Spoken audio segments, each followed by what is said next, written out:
Welcome to Allie's Attic, where you never know what kind of surprise you'll find in my attic. I'm your host, Allie, and today my surprise is an Egyptian American songstress who is based in DC. Please welcome Lisa Saeed. Hello, Lisa. Hi, Allie. How are you doing? Great. Thanks for having me on. Thanks for coming on. I've been looking forward to this. You absolutely intrigued me. I think it's just your background. You were born in the U.S., correct? Yes, that's Okay. right. And your parents moved here in the 70s? Yeah, around like 1970 Okay. from Egypt. Yeah. From Egypt. Wow. It intrigues me. I'm not sure why. um, now, you are very, very talented. Obviously, I've listened to you and I've heard you. Basically, tell me, Lisa, like where you started and how you ended up being a recording artist.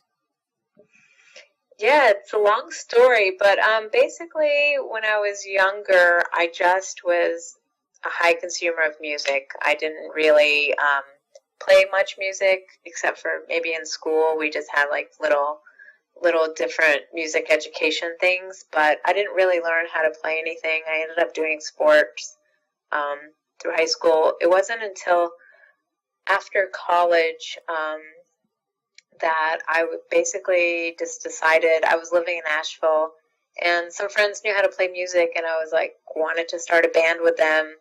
And I said, I need to learn an instrument because there's no way I'm going to go on stage and just sing. I don't really have that personality where I can stand there and do, just sing. So I wanted to learn how to play. So some friends taught me how to play bass, and bass turned into learning how to play guitar. Um, Learning guitar was to write songs. Specifically, I'm more of a lyricist in my idea of music. Mm-hmm. When I started, and so then I'd write melodies, but then help playing guitar helped me kind of develop the melodies and the song structure and just how to do that. And so that was about 12 years ago. And then it got to the point where I was playing a lot with friends and recording in our home studio. One of my friends is a sound engineer, and so I worked around recording a lot, and so I got familiar with that and just the way that kind of unfolds in the process. And then pretty much around 10 years ago, I moved up to DC because I had been living as an artist for a while, but it wasn't really sustainable for me. Mm-hmm. And I ended up moving to DC and then kind of playing with a few bands. And then what happened was I kind of got into a job and a relationship and kind of shelved the music thing for about 6 years. And it wasn't until I just kind of felt like I just hit like a wall in my life that I said, I need to just start playing again. And I started to, and then I started to record, and that's kind of how it happened. I had a lot of songs that I had stored up, so I just started working with those songs that I had written over the last 10 years, or maybe starting in like 2005 when I started to learn how to play guitar. Oh, wow. I know you went through a separation, and that caused a lot of changes in your life. I know I've been there too many times. And it kind of helped, I guess, bring out some of the music that is on your third release, which is called Estranged.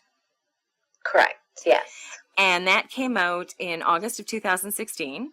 And they recorded at famed area studio, Inner Ear, right? With Don Zan, I'm going to say his name wrong, Zientara. Yeah, I say it wrong too, I think, so that's probably closer. And you also produced it as well. Yeah, so so that was No Turn Left Behind. That came out in August 2016. But yes, Estranged came out this last summer. Oh, okay. And they both deal with a lot of similar yet dissimilar themes. And I can kind of expand on that. Yeah, definitely. Go ahead. Yeah, so I recorded both at Inner Ear.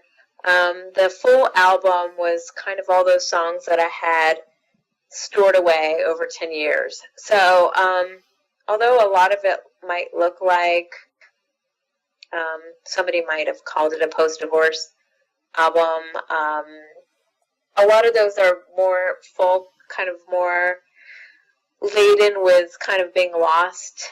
I don't know if I would say depressed, but there's a lot of lost lostness in those songs. The other ones that came out this last summer, Estranged, have my, more a similar personality, but a personality that's kind of like in a condensed subject matter and over a few, maybe 2 years of songs. Mm-hmm. And it's an EP, Estranged is, and I guess to describe it would be like I was separated, and I wasn't really so sad anymore, so much as just like dating a lot. And I think that kind of contributed to a lot more of the like just kind of a rock feel, more raw than the other ones. The other ones structurally are more ornate, I think.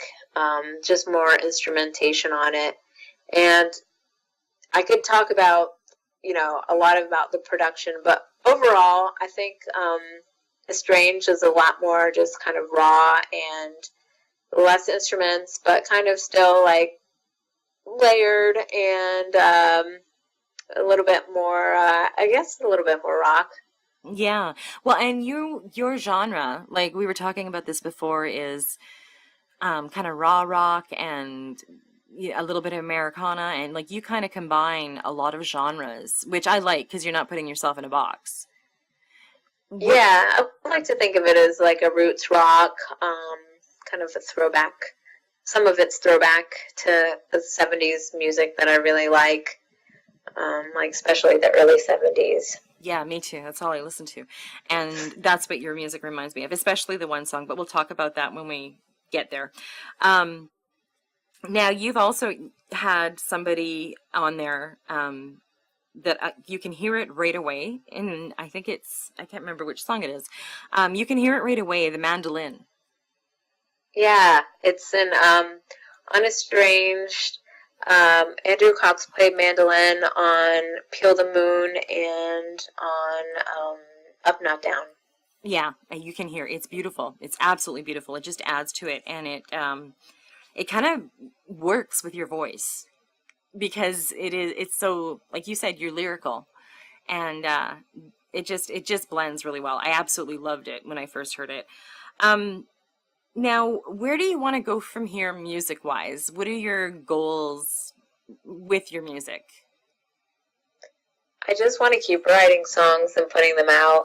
I mean, goals wise, I have production ideas of just different styles, and, and maybe a lot of it would be just kind of based around the types of songs I would be writing on a given day. Like I kind of always have a storage of songs that I've written.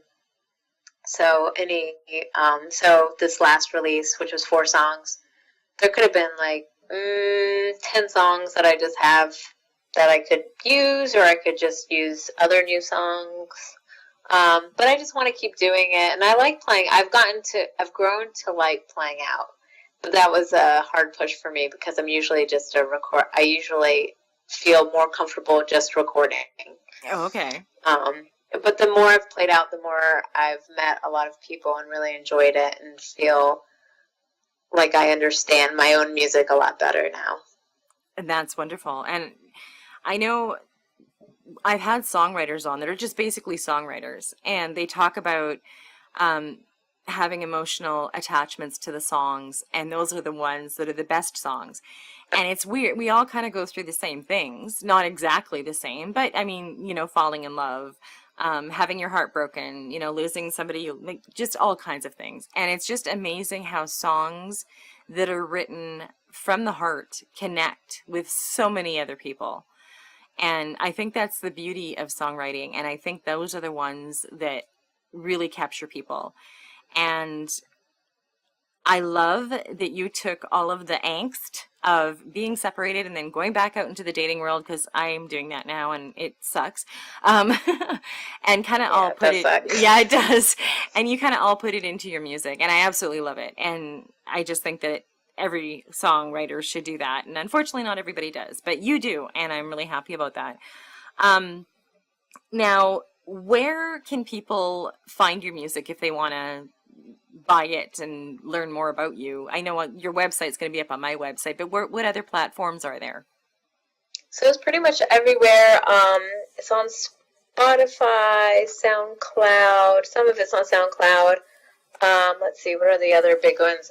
Bandcamp. I have my Bandcamp page. It's lisasait.bandcamp.com, and Apple Music, all of those other ones that are just streaming. And the CDs are available on CD Baby Oh, and nice. on Bandcamp. Okay, good. So people now know where to go and purchase your music, because honestly, after they listen to it, they're going to want to, because like I said, the one song I'm absolutely in love with.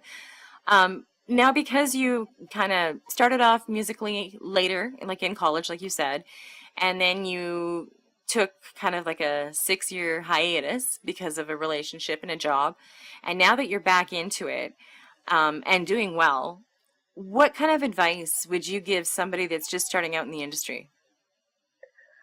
Um, I think my first advice would just be do as much as you can, get out there as much as you can.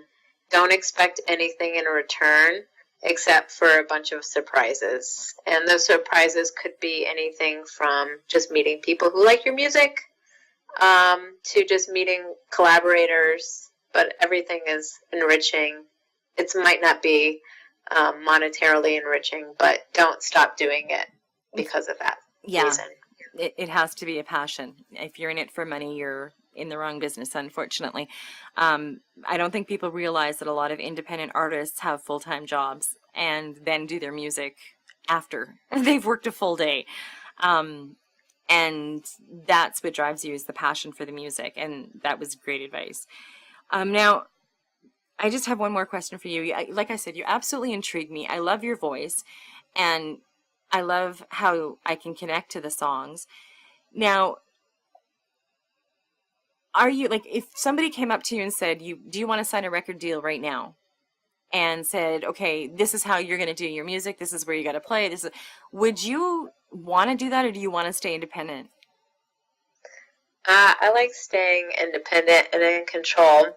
However, I like collaborative situations. So if there's an option to do things and to do it more with help, I would definitely do that. But I'm not the kind of person that would just sign away creative control just because that's what I do. I like making music. I like producing, and I like working with other people, and not so much being told this What to is, do? I'm not one of those pop robots. Yeah. They can find those at the 18-year-old level. They're not going to bother with me anyway. So I would. I'm finding I've been in radio for 18 years, but I listen to music just about 24/7. I hardly ever watch TV. And it seems like there's kind of a shift where there's way more independent artists staying independent, not wanting to sign, not wanting to be cookie cutters is the word I use, which is probably going to get me in trouble somewhere down the road. But they love having their creative independence. And now there's more indie radio stations, there's more platforms for indie artists, and I just think it's absolutely wonderful, because I know when I was in radio and music reps would come in with new artists and I absolutely loved them, I wasn't allowed to put them on the radio because they weren't signed. Which prompted me to start this, because I have the freedom to put on whoever I want. But I'm glad to see the shift in the industry where there's more support out there for indie artists. yeah, it's also like, yeah, what you make out of it. It's really great. It's like really great and really complex at the same time. But Yeah. yeah, I've learned a lot. It's an exciting time to just be making music and putting it out there. Yeah, and social media helps so much, like so much. I wish it would have been around in the 70s. um, Yeah. I want to thank you so much for coming on.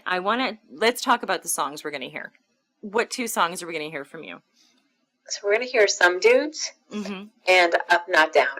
Now, just so everybody knows, Some Dudes I love it. I don't know, there's just something about it that pulls you in, and you'll see when you hear it. I can't put it into words, but I just absolutely love the song. Up Not Down is great too, but there's something about Some Dudes that just catches me, and I'm absolutely in love with it. So I'm so glad that I found you in a way and got to listen to your music. Otherwise I might not have. And I thank Howard for that, because he connected us. So I want to say I wish you the best success in the world. If anything new happens, you come up with a new single, you come up with new music, whatever the case may be, you win an award, you're always welcome to come back on. This isn't a one-shot deal. I absolutely love helping promote as much as I can.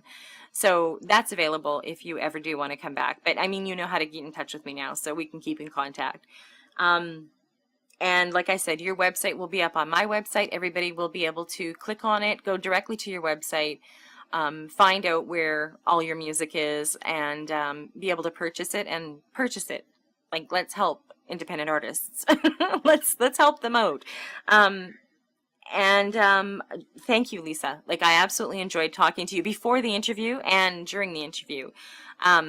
You sound like you've got your head screwed on right, and you know what you're doing, and you know where you're going. And I think that's absolutely admirable. So thank you so much for coming on.